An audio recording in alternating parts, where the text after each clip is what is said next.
El caza Messerschmitt Bf 109 no fue solo el caza alemán más emblemático de la Segunda Guerra Mundial. Fue el caza más producido en la historia. Se construyeron más de 33.000 unidades y convirtió a los jóvenes pilotos de la Luftwaffe en leyendas vivientes o mártires. Ayudó a formar el dominio aterrador de las fuerzas aéreas alemanas y llevó a algunos de los índices más altos de aviones derribados jamás registrados por un solo piloto. Sin embargo, a pesar de su diseño elegante y su enorme potencia, escondía un defecto mortal. Uno que afectaba no solo a los enemigos de Alemania, sino que mataba a sus propios hombres antes incluso de que dispararan un solo tiro. Miles de pilotos alemanes murieron no por fuego enemigo, sino por un error de diseño del avión. Esta es la historia oculta del Bf-109 y la verdad oscura sobre la muerte de más de 1.700 de sus propios pilotos. Tras la Primera Guerra Mundial, el Tratado de Versalles dejó claro que Alemania no debía tener fuerzas aéreas propias, ni aviones de combate, ni programas de entrenamiento, ni siquiera planos de cazas. El mundo pensó que Alemania sería privada de alas para siempre. Pero lo que los aliados no entendieron fue que ese silencio era solo una máscara. Tras puertas cerradas en fábricas y bajo el disfraz de la aviación civil, Alemania se preparaba para la próxima guerra mucho antes de que alguien lo notara. A comienzos de los años 30, Adolf Hitler llegó al poder y las máscaras comenzaron a caer. La industria aeronáutica alemana evolucionaba silenciosamente a la vista de todos. Y en el centro de esta rápida transformación estaba el ambicioso diseñador bávaro Willy Messerschmitt. Su creación se convirtió en uno de los símbolos más mortíferos del poder aéreo nazi, el Bf-109. Rápido, elegante y radicalmente avanzado para su época, el Bf-109 no solo simbolizaba el avance tecnológico de Alemania, se convirtió en la cara de la Luftwaffe. Su debut mundial fue en 1936 durante los Juegos Olímpicos de Berlín. Entre un espectáculo cuidadosamente ensayado y propaganda, Alemania presentó el prototipo del Bf-109 en una forma aterradora. Rompió el récord mundial de velocidad. Más inquietante aún, el récord fue establecido usando un motor británico Rolls-Royce Kestrel. El mensaje fue claro. Alemania no solo había vuelto, sino que había superado a todos. Y lo peor, usó tecnología extranjera para lograrlo. Pero eso era solo el comienzo. La Luftwaffe tenía planes para esa nueva arma y estaba lista para desplegarla. Para 1937, el Bf-109 dejó de ser un prototipo y se convirtió en el caza monoplaza más avanzado del mundo, con fuselaje totalmente metálico, cabina cerrada y tren de aterrizaje retráctil. Todo en él gritaba velocidad y potencia. Mientras otros países aún usaban biplanos de madera y tela, Alemania reinventaba la guerra aérea. Probó su valía en España durante la brutal guerra civil, destrozando aviones soviéticos obsoletos y ganando respeto en combates contra primeros monoplazas rivales. Dejó de ser solo una máquina. Se volvió el pilar de la futura maquinaria bélica. Cuando Alemania invadió Polonia en 1939, el Bf-109 lideró el ataque, dominando el cielo con precisión despiadada. Era la espada de Alemania que cortaba Europa sin obstáculos, inicialmente armado con 2 ametralladoras sincronizadas que disparaban a través del arco de la hélice. Era mortal incluso en su versión inicial. Pero cuando la inteligencia alemana supo que el Spitfire británico entraba en servicio con 8 ametralladoras en las alas, la carrera armamentista se intensificó. El Bf-109 evolucionó. Las alas se equiparon con 2 cañones de 20 milímetros que disparaban proyectiles explosivos al impactar. No eran solo balas, sino granadas en el cielo. El avión siguió cambiando con cada misión y frente. Se le dotó de motores Daimler-Benz más potentes, sistemas de armamento mejorados e incluso un cañón que disparaba a través del eje hueco de la hélice, un prodigio de ingeniería. Pero toda esa continua modernización ocultaba un secreto mortal que solo se hizo evidente cuando miles de pilotos pagaron con su vida. A pesar de todas las innovaciones, potencia de fuego y precisión letal, el Bf-109 tuvo un problema tan peligroso que causó la muerte de más de 1.700 pilotos alemanes, y no en combate. El problema no estaba en el aire, sino en tierra. Para lograr velocidad y aerodinámica, Messerschmitt sacrificó algo vital. A diferencia de muchos cazas de la época, cuyo tren de aterrizaje se fijaba a las alas, el tren del Bf-109 estaba directamente unido al estrecho fuselaje. Como resultado, el avión tenía un perfil limpio y elegante en vuelo, pero en despegue y aterrizaje se convertía en una trampa mortal. La base de ruedas estrecha lo hacía extremadamente inestable en la pista. Cualquier pequeño error, viento lateral o irregularidad en el suelo, podía provocar un vuelco o accidente. Incluso pilotos experimentados tenían dificultades para controlarlo. Para novatos, el Bf-109 era como lanzar una moneda. ¿Despegaría normalmente o caería de nariz? Esa apuesta le costó caro a Alemania. Solo en entrenamiento, más del 10% de todos los Bf-109 se perdieron en accidentes fuera de combate. La Luftwaffe perdió más de 1.750 pilotos en choques no relacionados con fuego enemigo. No eran bajas en combate, sino fallos mecánicos, defectos de diseño y errores fatales que nunca se corrigieron. Incluso en guerra, con el avión evolucionando, esa falla persistió. El legado del Bf-109 no solo está en sus éxitos bélicos, sino también en el costo silencioso y brutal que cobró a sus hombres antes de enfrentarse al enemigo. Para el verano de 1940, el Bf-109 no solo infundía miedo, sino que lo justificaba. Ayudó a la Luftwaffe a atravesar Polonia, capturar Francia y humillar las fuerzas aéreas aliadas por toda Europa. Pero ahora enfrentaba su prueba más dura, la Real Fuerza Aérea Británica. La batalla de Inglaterra no fue solo campaña, sino una prueba de resistencia, alcance y táctica. Y aquí la fuerza del Bf-109 se volvió su debilidad. Diseñado como interceptor de corto alcance, no estaba hecho para escoltas largas. Sin embargo, eso era lo que se le exigía: proteger bombarderos desde bases en Francia, cruzando el Canal de la Mancha hacia Reino Unido y regreso. En papel, el plan parecía audaz. En el aire, era una sentencia mortal. Al cruzar espacio aéreo británico, tenía solo 15 minutos de combate antes de tener que regresar. No se permitían errores. Si el combate se prolongaba o los pilotos perdían orientación, no alcanzaban a volver. Muchos no regresaron. Un veterano de la Luftwaffe recordó: el tiempo siempre corría inexorable. Cada disparo era una lotería. Si te retrasabas, el canal sería tu tumba. El problema se agravaba por la velocidad. Los bombarderos alemanes volaban mucho más lento que el 109, obligando al cazas a reducir velocidad y volar en formación cerrada. Era como pedir a un león cuidar de una tortuga en guerra. Spitfires y Hurricanes explotaban sin piedad esa limitación. Una y otra vez el 109 tenía que retirarse del combate, dejando a los bombarderos sin cobertura y vulnerables. Muchos pilotos murieron no en batallas gloriosas, sino por quedarse sin combustible en el regreso. Al final de la batalla de Inglaterra, se derribaron más de 600 Bf-109 y la Luftwaffe perdió su aura de invencibilidad. Por primera vez, quedaron expuestas las limitaciones del 109 y el mito del dominio aéreo alemán se desmoronó. Tras esas pérdidas, Alemania dirigió la mirada a norte de África.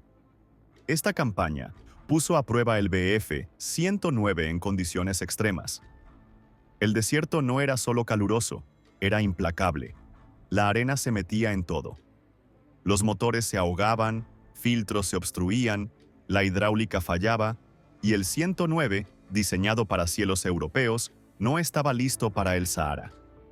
Para sobrevivir, tuvo que adaptarse rápido. Surgió una versión tropical. El Bf-109, modificado con filtros de aire, tanques de combustible descartables y camuflaje desértico. En teoría, esas mejoras aseguraban vuelos confiables. Pero en la práctica, el avión enfrentaba problemas. La visibilidad al aterrizar era mala. y el tren estrecho se volvía más peligroso con el calor. Aeródromos duros y ráfagas repentinas convertían los aterrizajes en juego de azar. Muchos pilotos no sobrevivían. Los combates en África también enfrentaron al 109 con un nuevo rival, el Supermarine Spitfire, marca 5 británico. En los cielos sobre el Alamein, esos Spitfires eran igual de potentes y maniobrables. Antes casi invencible, el avión ahora recurría a medidas desesperadas. Retiraba blindaje o instalaba armamento experimental que más perjudicaba que ayudaba. Aún así, resistía. Siguió evolucionando, abandonando viejas soluciones e integrando nuevas. En el desierto nacían haces, pero cada victoria costaba caro. A medida que la Luftwaffe perdía pilotos experimentados, llegaban reclutas jóvenes y menos preparados. El margen de error, ya estrecho, desapareció. El piloto experto Hans Joachim Marseille dijo: «El 109 es una espada. Dale a un novato y hiere a ambos». En África, el 109 demostró que puede adaptarse, pero no sin pérdidas. 22 de junio de 1941. La Operación Barbarroja, la mayor invasión en la historia bélica. Más de 3 millones de soldados alemanes invadieron la Unión Soviética. Al mando aéreo estaba el Bf-109, ahora actualizado a la variante F. Más rápido, ligero y preciso. Renunció a las armas en las alas para concentrar su poder en la nariz. 2 ametralladoras MG-17 sincronizadas sobre el motor y un cañón de 20 milímetros atravesando el eje de la hélice. En el cielo soviético, esa configuración convirtió al 109 en un francotirador contra aviones soviéticos obsoletos como el Polikarpov Pimir-16 y el Yak-1. El Bf-109 rompió la aviación roja, y junto a ese dominio surgieron nombres que resonarían en la historia. Erich Hartmann, el Caballero Rubio, alcanzó 352 victorias aéreas, más que ningún otro piloto. Le siguió Gerd Barkhorn con 31 victorias. No eran solo aviadores, parecían leyendas. Pero tras esos números había una verdad cruel. A diferencia de los pilotos aliados que regresaban tras cierto número de misiones, los pilotos de la Luftwaffe permanecían en primera línea eternamente. Sin descanso, sin vacaciones, sin reemplazos. Si sobrevivías, volabas una y otra vez hasta morir. Esa política creó monstruos en el cielo. Hombres con cientos de misiones y victorias, pero completamente exhaustos. Muchos no sobrevivieron a la guerra. Algunos cedieron bajo la presión, otros desaparecieron en el frío invierno ruso. A medida que Alemania avanzaba en territorio soviético, el 109 era a la vez arma y tumba. Y aún así, el defecto estructural, el tren estrecho, seguía cobrando vidas. Incluso tras feroces combates, los pilotos luchaban con el aterrizaje. Imagínate, 800 misiones sobrevividas, para morir al tocar tierra. Esa era la realidad. En los vastos cielos del frente oriental, el Bf-109 fue rey y verdugo para enemigos y aliados. A medida que la guerra entraba en sus años más sangrientos, el 109 no solo mantenía la línea, sino que era llevado más allá de la filosofía original de diseño. La variante G, conocida como Gustav, fue la más producida. Se construyeron más de 23.000 unidades, y aunque era un prodigio de ingeniería alemana, costó grandes sacrificios a los pilotos. El Gustav tenía un potente motor Daimler-Benz DB605 que mejoraba velocidad y ascenso. Su poder de fuego también mejoró. 2 ametralladoras MG-131 de 13 milímetros sobre el motor reemplazaron las antiguas MG-17, entregando un fuego mucho más fuerte.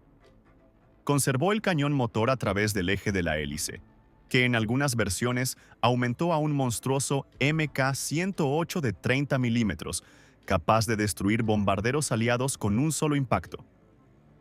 Pero con gran poder vino un gran sacrificio. Las nuevas armas, la armadura añadida y tanques extra hicieron al Gustav más pesado. Alas y fuselaje no fueron rediseñados para ese peso extra, empeorando la maniobrabilidad. Las maniobras aéreas se tornaron más difíciles y la aceleración peoró. Las mejoras que hicieron el avión letal también lo hicieron vulnerable.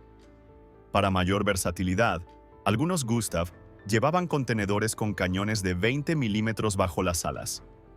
Pero esos aparatos añadían resistencia y peso. Los ases los odiaban. El poder extra no valía la pena por el deterioro de las características de vuelo. Un piloto recordó: puedes derribar un bombardero, pero serás cadáver si aparece un Mustang. La última afrenta fueron los cohetes no guiados de WGR-21, pensados para destruir formaciones de bombarderos. Pero eran increíblemente imprecisos y convertían al 109 en un blanco lento y flotante. Alemania caía en desesperación. La Luftwaffe necesitaba armas milagrosas y convirtieron al Bf-109 en una especie de Frankenstein con muchas modificaciones. A pesar de eso, el Gustav siguió sumando victorias, mantuvo el cielo y defendió el Reich. Pero cada misión exigía más a pilotos que volaban aviones más pesados, lentos e inestables contra enemigos cada vez más experimentados y agresivos. Para 1944, la situación era catastrófica. La campaña aliada de bombardeo devastaba la industria alemana. Fábricas de rodamientos, refinerías y plantas de aviones eran destruidas día tras día. El combustible escaseaba, las piezas de repuesto tardaban y, lo peor, faltaban pilotos. La mayoría de los ases habían muerto, desaparecido o estaban agotados. La esperanza de vida media del piloto en el frente occidental cayó a unas semanas. Jóvenes cadetes recién salidos de las escuelas de vuelo eran colocados en cabinas y lanzados a enfrentamientos con oleadas de P-150 Mustang, Spitfire, Marca 9 y P-47 Thunderbolt. No tenían ninguna oportunidad. La preparación fue drásticamente reducida. En los primeros años de la guerra, los pilotos acumulaban más de 200 horas antes de realizar vuelos de combate, pero para 1944, normalmente bajaba a menos de 50. Algunos reclutas ni siquiera disparaban armas durante el entrenamiento antes de enfrentarse a aviones enemigos reales. El Bf-109, ya famoso por sus despegues caprichosos y aterrizajes mortales, era absolutamente despiadado. Estos jóvenes, de hecho, volaban hacia sus tumbas, y los defectos de diseño no desaparecían. El tren de aterrizaje estrecho aún provocaba accidentes fatales. La falta de visibilidad trasera significaba que los novatos a menudo morían antes de darse cuenta siquiera que estaban siendo atacados. Un veterano lo llamaba correr con los ojos vendados por un campo minado. Mientras tanto, la estructura más pesada del Gustav hacía que los accidentes fatales en tierra fueran todavía más frecuentes. Los instructores de la Luftwaffe reconocían que algunas semanas perdían más aviones por accidentes en entrenamiento que en combate. En 1944, cuando el Bf-109 era símbolo de dominio, se convirtió en un símbolo de agotamiento. La Fuerza Aérea Alemana ya no perdía por tecnología obsoleta, sino porque la máquina exigía maestría perfecta a hombres que apenas tenían tiempo para aprender a volar. Para cuando los aliados desembarcaron en Francia después del día D, la mayoría de los 109 restantes tuvieron que quedarse en tierra por falta de combustible o mecánicos experimentados. La Luftwaffe ya no era una fuerza. Era un cementerio de fantasmas y gloria pasada. Mientras Berlín se derrumbaba y el Reich caía, el Bf-109 aún volaba a pesar de los incendios que consumían la patria y los tanques soviéticos que atravesaban Alemania. Los pilotos de la Luftwaffe subían al cielo desesperados. Algunos se embarcaban en misiones suicidas en solitario. Otros corrían a defender ciudades que ya yacían en ruinas. Para 1945, muchos Bf-109 ya no salían de aeródromos. Se sacaban de graneros, caminos e incluso autopistas, reconvertidas en pistas de aterrizaje improvisadas. Las últimas versiones, como la K4 y la N, debían ser casas de gran altitud y primera clase. Tenían cabinas presurizadas, avanzados equipos de radar y nuevos motores más eficientes. En teoría, podían desafiar a los nuevos aviones aliados a reacción, pero eran muy pocos y demasiado tarde. Las fábricas que los producían estaban bombardeadas. el combustible que necesitaban, agotado. Los ases capaces de pilotarlos habían muerto o eran prisioneros. La guerra había agotado a Alemania hasta el límite. Sin embargo, el Bf-109 seguía luchando entre ruinas, llamas y humo. Incluso cuando el mundo cambiaba a aviones a reacción, este caballo de batalla con motor de pistón se negaba a desaparecer. Pero no hay que romantizar su final. El Bf-109 cayó no en gloria, sino en desesperación. Cientos fueron destruidos en tierra por ataques aliados. Otros, abandonados. Algunos pilotos cambiaron de bando o se rindieron en el aire, y luego estaban los jóvenes, apenas alcanzando la edad de afeitarse, obligados a volar directamente al corazón de la muerte para defender un estado que ya se había perdido. En total, más de 1.700 pilotos alemanes murieron en accidentes de entrenamiento con el Bf-109. Miles más murieron por radio de combate reducido, controles difíciles y demandas de máxima destreza de pilotaje. Este avión mató a más de los suyos que, probablemente, cualquier otro caza en la historia. Aún así, se le recuerda como una leyenda, no porque fuera perfecto, sino porque simbolizaba la cruel verdad de la guerra, que incluso la máquina más avanzada no podrá salvarte si el sistema detrás de ella está roto. Al final, el Bf-109 fue espada y sudario, una maravilla mortal que mataba a sus propios dueños,